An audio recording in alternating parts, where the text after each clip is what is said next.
क्या भारत का लोकतंत्र खतरे में है या फिर सियासी सुविधा के मुताबिक इस पर खतरा खड़ा हो जाता है? विपक्ष में बैठे लोग कभी संविधान पर खतरा बताते हैं, कभी लोकतंत्र पर खतरे का पाठ पढ़ाते हैं। आज संसद में संविधान दिवस मनाया गया। स्पीकर ने सभी पार्टियों को न्योता दिया, लेकिन विरोधी जो हर वक्त संविधान के संकट की दुहाई देते हैं, उन्होंने संविधान के सम्मान में मनाए जाने वाले इस दिन को भी विरोध के हवाले कर दिया। नमस्कार, मैं हूं दिनेश गौतम। आज की कड़ी की शुरुआत सत्ता के गलियारों में प्रधानमंत्री की परिवारवाद पर टिप्पणी को लेकर मचे घमासान से करेंगे, लेकिन उससे पहले यह बड़ी खबर देखिए।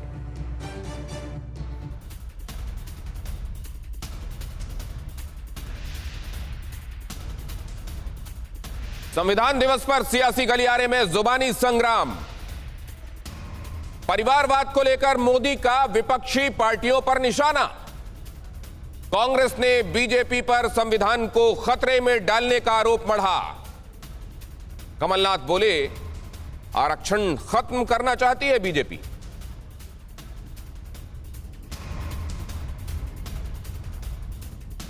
संविधान दिवस के मौके पर संसद के सेंट्रल हॉल में आयोजित कार्यक्रम, लेकिन वहां 14 विपक्षी पार्टियां नदारद।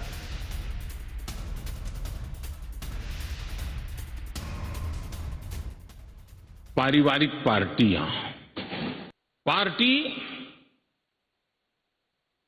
For the family, party by the family.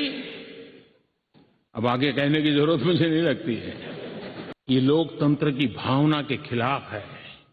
संविधान हमें जो कहता है उसके विपरीत है। लेकिन जो पार्टी पीढ़ी दर पीढ़ी एक ही परिवार चलाता रहे, पार्टी की सारी व्यवस्था परिवारों के पास रहे, वो लोकतंत्र, स्वस्थ लोकतंत्र के लिए सबसे बड़ा संकट होता है। इस सरकार कम से कम आंबेडकर की पाठ हमें ना सिखाए तो बेहतर होगा।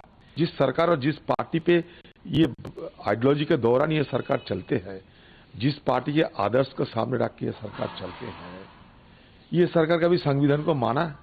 आजादी की बात अभी भी मानते हैं।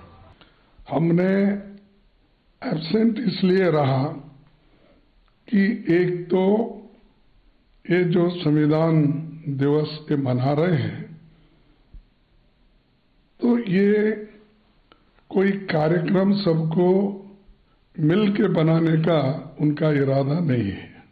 हमको ये भी चर्चा करना होगा कि ये सरकार संविधान के तहत चल रही है। आज ये संविधान है जो सबसे ज्यादा खतरे में है। सबसे ज्यादा खतरे में है। भारतीय जनता पार्टी के नेताओं की आत्मा की आवाज कभी निकल जाती है।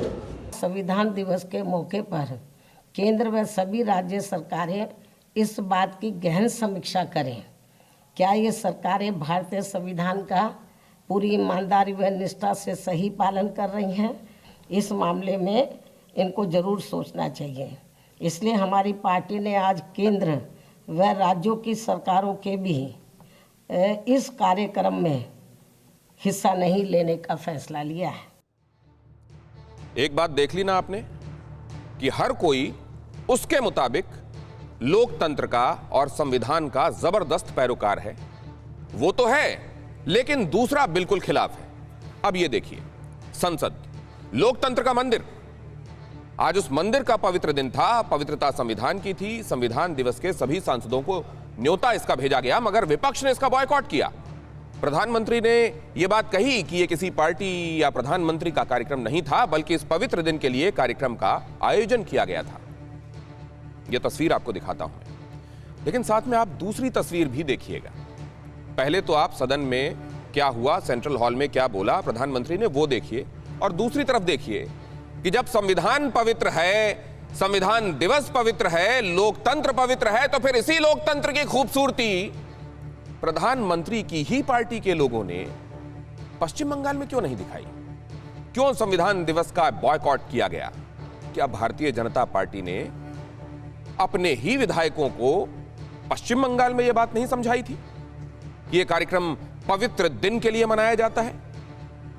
आज इन्हीं तमाम सवालों के साथ अपने मेहमानों से होगी चर्चा। ये तस्वीरें आप अच्छे से देख लें, क्योंकि इन्हीं तस्वीरों के इर्द गिर्द आज सारी बातें घूमेंगी। और मेरे साथ जो मेहमान जुड़ रहे हैं, अब उनके साथ आपका परिचय कराता हूं।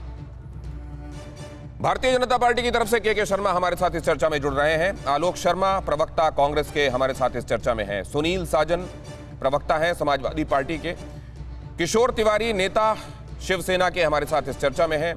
राहुल देव, वरिष्ठ पत्रकार, हमारे साथ इस चर्चा में शामिल हैं। और जस्टिस SR सिंह, संविधान के जानकार हैं। इनसे हम बातचीत करेंगे और समझने की कोशिश करेंगे कि हकीकतन चीजें कहां हैं इन बयानात और इन घटनाओं जो दिखाई दे रहा है उसके बीच में। सबसे पहले तो मैं ये समझना चाहूंगा कि ये बात जब कही गई कि परिवार के इर्द गिर्द चीजें चलती हैं, भ्रष्टाचारियों को अगर उनको प्राण प्रतिष्ठा उनकी की जाती रहती है तो उसी राह में लोग चलने के लिए बाद में सोचते हैं कि यही राह है जिससे मंजिल पाई जा सकती है। जब ये बातें कही जा रही थी सेंट्रल हॉल में, तो आलोक जी ने, आपने किस आलोक में इन बातों को देखा? देखिए, मैं समझता हूं कि देश के प्रधानमंत्री केवल आलोचना करने के लिए और प्रचार करने के लिए ही देश में अवतरित हुए, ऐसा लगता है। वो तमाम राजनीतिक दलों को भ्रष्ट बताते हैं, अपने बड़े बड़े भ्रष्टाचार उनको नजर नहीं आते। लेकिन आज का विषय भ्रष्टाचार नहीं है। मैं केवल ये जानना चाहता हूं, परिवारवाद की बात करते हैं। जिस परिवार ने देश के लिए तमाम बलिदान दिए, उसके ऊपर तो आप सवाल उठाते हैं, लेकिन जो तमाम आपके साथ परिवार जुड़े हुए हैं, आप उनकी बात नहीं करते हैं।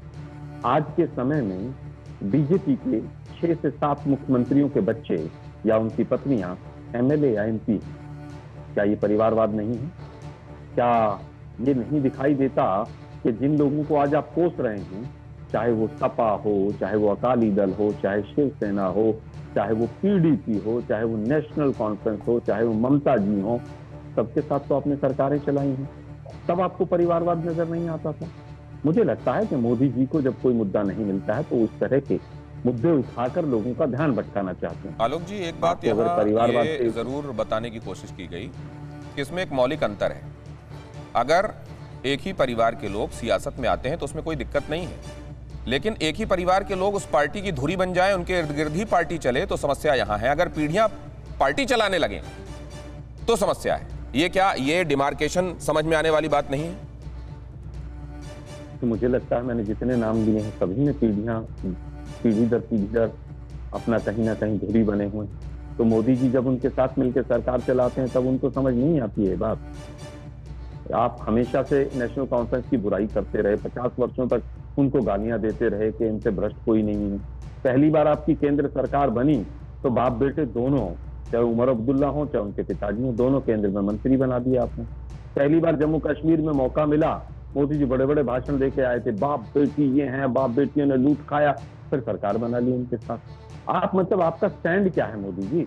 आप चाहते क्या है? आप कहते हैं कि सब परिवारवाद तो होना ही नहीं चाहिए। आपके यहाँ कितने, तो शायद कंपैरिजन में बात कही जा रही होगी आलोक जी। एक तरफ बात यह है कि एक पार्टी को शायद उनका कहना यह होगा कि जैसे नेहरू गांधी पार्टी है, वो परिवार है, उसके इर्द गिर्द पूरी पार्टी चली, और यहाँ कम से कम यह है कि हमने वक्त आने पर उनके साथ गठबंधन किया, लेकिन हमने कम से कम उस तरह अपनी पार्टी नहीं बनने दी। क्या इसकी गुंजाइश आप देते हैं? देखिए, मुझे लगता है कि अगर देश के प्रधानमंत्री नेहरू गांधी परिवार को पार्टी मानते हैं या उनको इतना कम करके आंकते हैं, मुझे मतलब दुख होता है कि देश का प्रधानमंत्री इतनी अल्प और संकीर्ण सोच का। चलिए, अब इसका जवाब लेता हूं सर। और आपने एक महत्वपूर्ण बात कही है, आपने ये भी कहा कि भ्रष्टाचार असल में इस का संदर्भ मौलिक संदर्भ नहीं है। मैं तो यही मानता हूं सर कि अगर संविधान में कोई बात लिखी गई है उसको अक्षरशः पालन करना चाहिए था, लेटर एंड स्पिरिट में। और अगर आपका आचरण भ्रष्ट होता चला गया, आप अगर भ्रष्ट होते चले गए, करप्ट होते चले गए, तो आप उससे डिविएट होते चले गए।